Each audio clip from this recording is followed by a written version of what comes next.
Good morning, guys. I just wanted to talk to you today about fasting.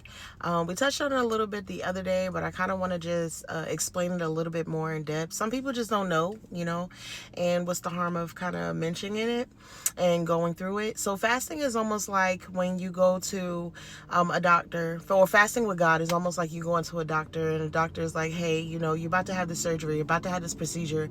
I'm going to need you to fast, right?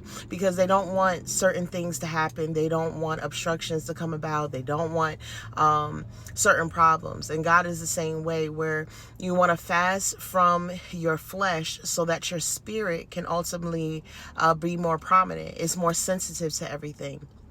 And denouncing yourself of worldly things with a fast ultimately helps you to see the direction in which you should go, how you should go about certain things, or just getting answers, or maybe just going and diving deeper into what God has for you. And ultimately, when you eat, or when you are diving in things that you want to fast for or need to fast from, what ends up happening is you get certain understandings that you might not have seen before. You get to see your enemies.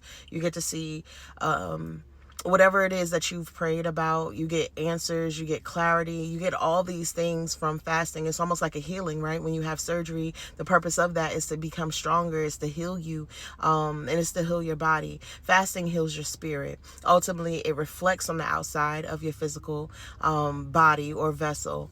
It's almost like an antenna, right? If you have a mucky, dirty antenna, it's hard to get a signal. But when you void yourself of certain things and the antenna is clean, you can then hear, you can then see certain things. Your signal becomes that much stronger. And that's how God uses fasting, and how we uses fasting as man to ultimately hear what God has for us. So if you're stuck, or if you feel like you're stuck on a certain level when it comes to your relationship with God, maybe He just wants you to take a deeper dive into fasting.